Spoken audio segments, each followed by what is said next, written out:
Eh, yo sobre todo le amo mucho a mi hija y yo respeto mucho lo que ella decida. Si ella está feliz con lo que ahora ha decidido, pues yo la apoyo. Igual.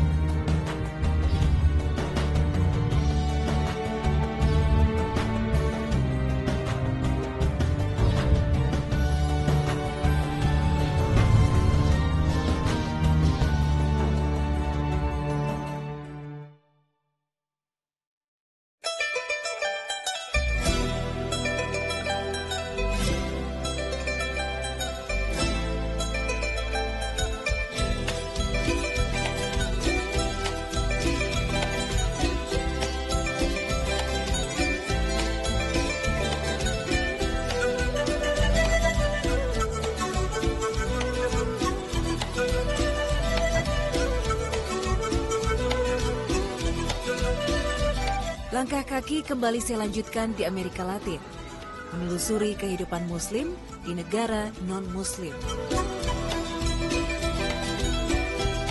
Kali ini negara di pantai barat Amerika Selatan menjadi tujuan saya. Ekuador.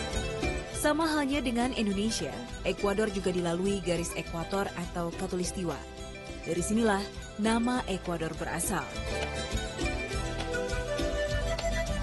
Dari Indonesia di ujung timur khatulistiwa, tariklah garis lurus hingga ke ujung barat bumi.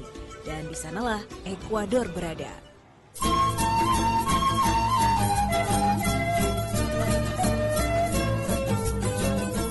% penduduk Ekuador adalah penganut Katolik, agama yang dibawa oleh bangsa Spanyol ketika menjajah negara ini selama kurang lebih 300 tahun. Namun di antara 14 juta warganya, ternyata ada segelintir Muslim yang memberi warna di Ekuador. Hanya ada 0,13% Muslim di sini. Ini artinya ada 19.000 Muslim di Ekuador. Dibandingkan negara-negara lain di Amerika Latin, Islam memang masih terbilang baru di Ekuador. Angkanya pun juga masih sangat minim. Akan tetapi semangat para Muslim di sini telah mampu membuat lompatan besar. Dari titik nol, mereka terus berkembang hingga akhirnya mampu menciptakan identitasnya sendiri. Lalu seperti apa ragam kehidupan Muslim di negeri khatulistiwa ini? Simak di Jazirah Islam.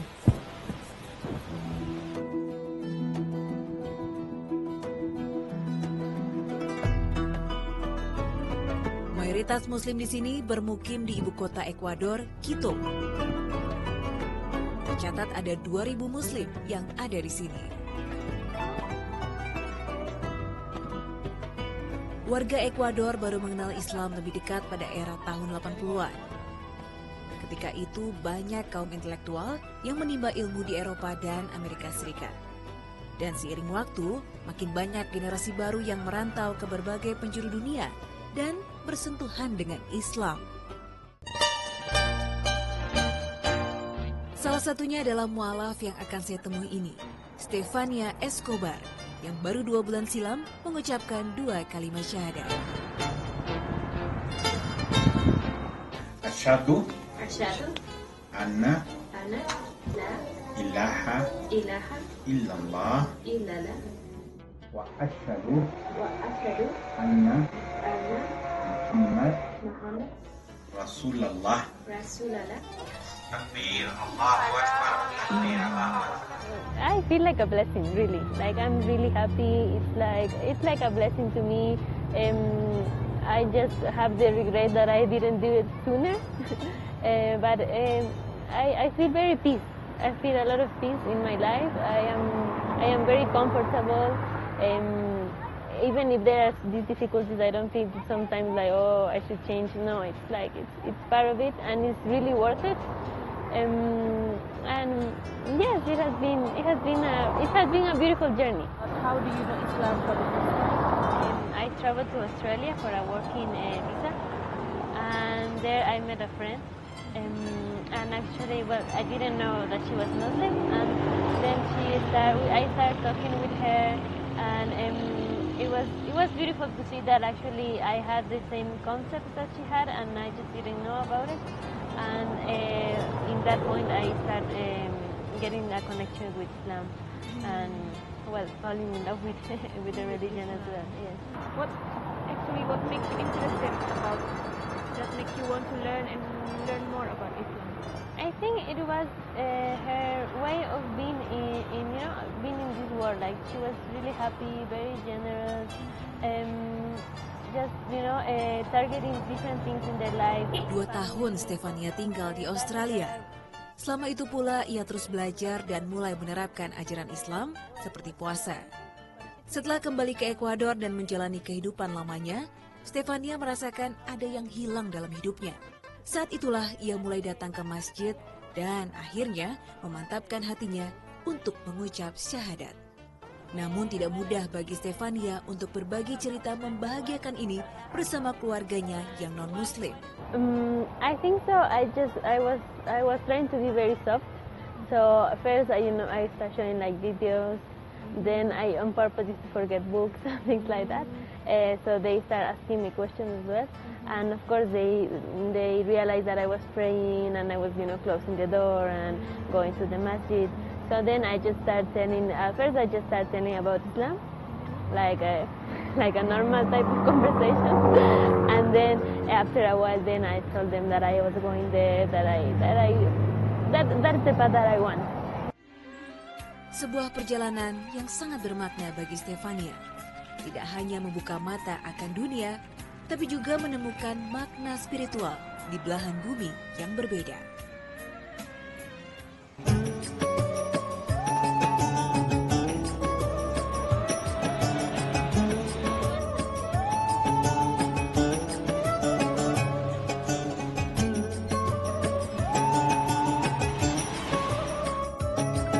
Stefania mengajak saya untuk mengunjungi rumahnya dan berkenalan dengan ibunya.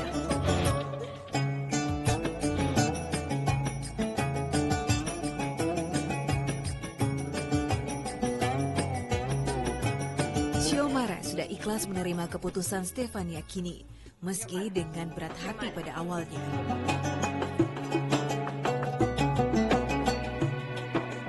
Pues sí, porque estamos acostumbrados a otra religión desde mis antepasados. Entonces, yo sobre todo le amo mucho a mi hija y yo respeto mucho lo que ella decida. Si ella está feliz con lo que ahora ha decidido, pues yo la apoyo. Igual. Hanya satu hal yang masih menjadi ganjalan bagi Xiomara saat ini. Bueno, sí, me he adaptado a la nueva forma de vestir, que no comparto mucho, porque uno tiene respeto a sí mismo, no por la forma de vestir, sino porque es uno así, de esa forma. Desember kemarin adalah Natal pertama yang dilalui Stefania sebagai Muslim. Jika biasanya ia menjadi bagian dari perayaan ini, sekarang semua berbeda. My mom was really supportive. Like, of course, I was not coming because they pray 12 days in a row. Of course, I did enjoy the prayer. But yesterday in the dinner, I helped making the dinner. We had, like a nice family time. Alhamdulillah, hubungan Stefania dan ibunya senantiasa harmonis. Tidak ada yang berubah di antara mereka. Perbedaan agama tidak membuat jurang pemisah. Justru semakin menegaskan kasih ibu dan anak tidak akan bisa dipisahkan oleh apapun. Stefania juga bisa bebas dan leluasa beribadah di rumah. Terasa janggal bagi kita Muslim Indonesia jika melihat muslimah menjalankan sholat tanpa mukena. Padahal mukena hanya ditemukan di budaya Islam Melayu. Tidak ada aturan Islam tentang bentuk dan warna busana ibadah selama menutupi aurat dan bersih dari noda kotoran dan najis. Tidak hanya 5 waktu, seringkali Stefania juga menjalankan sholat istikharah terlebih di kala gundah. Ia tidak pernah alpa memanjatkan doa agar tetap kuat menjalani perintah Allah dan semakin dimantapkan hatinya dengan pilihannya. La caverna, en el nombre de Dios, el compasivo y misericordioso. Alabado sea Dios, quien ha revelado a su siervo el libro en el que Belum menguasai huruf Arab, tidak menjadi penghalang baginya untuk memahami Al-Quran. Ojalá, te pido el bien de lo que tú tienes conocimiento. Ojalá, por cierto que te consulto, porque tuyo es el conocimiento y el poder. Terjemahan Al-Quran dalam bahasa Spanyol membantunya untuk terus belajar ayat-ayat Allah Subhanahu wa Ta'ala. Semoga Allah Subhanahu wa Ta'ala senantiasa menjaga keimanan Stefania.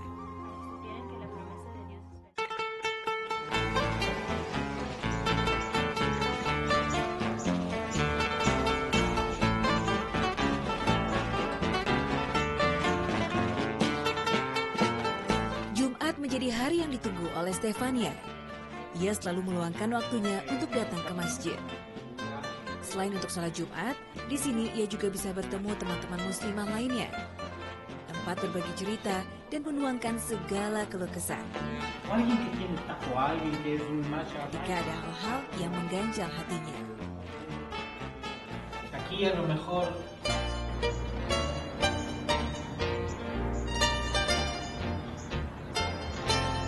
Selepas sholat Jumat berjamaah, Stefania dan muslimah lainnya biasa menghabiskan waktu bersama-sama. Dan hari ini mereka mengajak saya mendatangi sebuah tempat. Hidup sebagai muslim di negara non-muslim tentu banyak sekali kesulitannya. Salah satunya adalah mendapatkan makanan halal. Tapi alhamdulillah sekarang di Quito, Ekuador ini ada rumah makan halal satu-satunya. Dan sekarang saya diajak Sister Stefania untuk mendatangi rumah makan tersebut.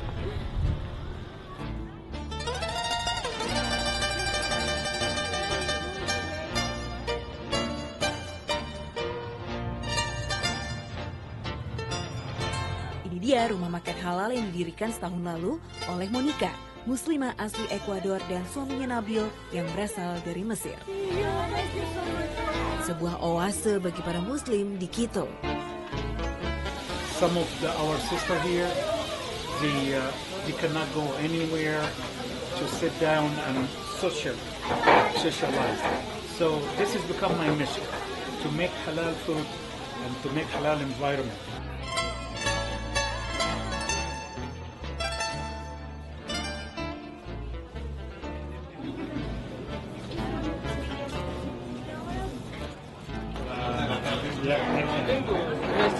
Nah, satu yang menarik dari rumah makan halal ini karena semua menu di sini disajikan dengan selera setempat. Di sini ada hamburger, ada sandwich, dan juga ada salad. Jadi cocok dengan lidah orang lokal.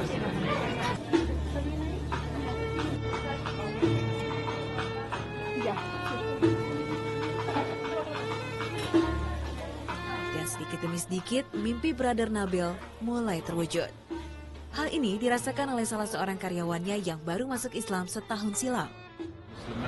Es como trabajar en familia, me siento en paz, en confianza. Es como un padre Nabil, porque me aprecio y yo lo aprecio. Sí.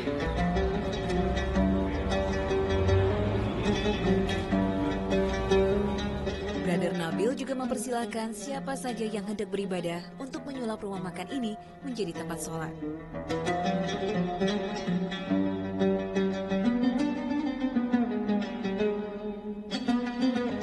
Tidak hanya muslim yang datang, banyak warga non-muslim menyukai menu dan rasa yang ditawarkan. Bahkan beberapa sudah menjadi pelanggan tetap. Porque la comida es buena, la atención es muy buena también, el sabor es diferente.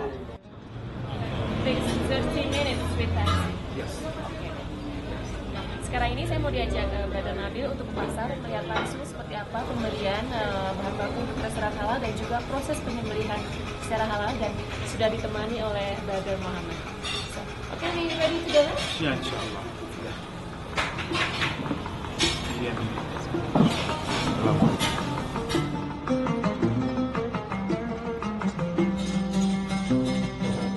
Ya, gracias.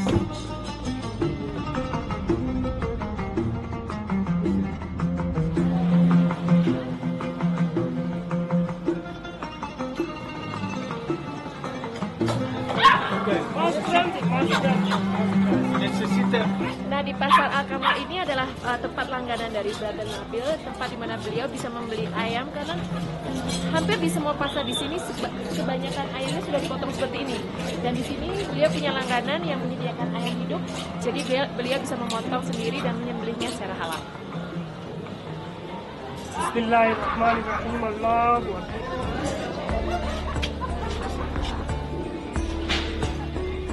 You see So why halal is better? the difference between both of them? When you hit the chicken in the head, the blood remain on the meat, which is not healthy. But we drain, when we cut the artery, we drain all the blood out of the meat or out of the chicken, which inshallah healthy and nothing affected. Yeah, very clean meat. Dari penampakan sudah terlihat daging halal lebih bersih. Penelitian juga membuktikan daging halal lebih baik bagi hewan yang disembelih dan juga kesehatan manusia. Sekali lagi Allah membuktikan kebesarannya yang maha mengetahui akan segala hal. This is clean halal. I open for them.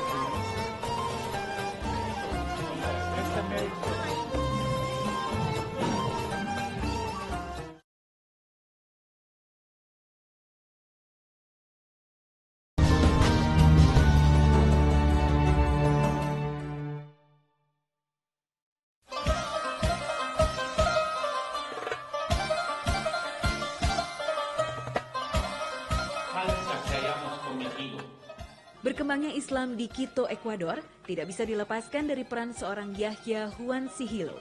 Bermula dari titik nol, ketika belum ada denyut kehidupan Islam di sini, beliau telah aktif melakukan syiar Islam. Pria 55 tahun ini adalah generasi Muslim pertama asli Ekuador. Allahu Akbar. Kiprah pria asli Ekuador ini memang patut diacungi jempol. Beliau tidak terlahir Muslim dan baru menemukan Islam ketika muda. Basically, some 30 years ago, there was here in Latin America, in Quito, Ecuador, almost no sign, nothing about Islam. It happens that there was a war about limits between Ecuador and Peru, our southern neighbor. And this war erupted, and many of our soldiers in Ecuador passed away. Some of them were very bad injured. I myself became injured, and I was about to die, and I lost my left hand as a result. And alhamdulillah, thanks God, I recuperate some months ago. But this very moment of between life and death frightened me very much, and that was my starting point for the journey to try to find the supreme being, God. Berada di ambang kematian, membuat Juan Sigilo mempertanyakan banyak hal tentang kehidupan, termasuk kehidupan setelah kematian menjemputnya. Alhamdulillah, Allah masih memberinya kesempatan hidup kedua. Dan setelah itu, keajaiban dari Allah terus menghampirinya. But Allah is the best of the planners, and He planned it. And I went to study in United States in the University of Michigan, and I found many classmates of mine over there from many different Islamic countries backgrounds, and I saw the commitment of these people, and I was very much impressed, and moral and ethics of were over there, and that impressed me very much. So in the United States I embraced Islam, I don't know, maybe some 29, 30 years ago perhaps. Yeah, I became the first Ecuadorian Muslim publicly that I embraced Islam at that time. Lulus kuliah, Imam Yahya kemudian kembali ke Ekuador menyandang hidup baru sebagai Muslim. Beliau kemudian menikah dengan Muslimah dari Libanon, Laila Dasum. Dan bersama-sama mereka berdakwah dan membentuk komunitas Muslim di Ekuador.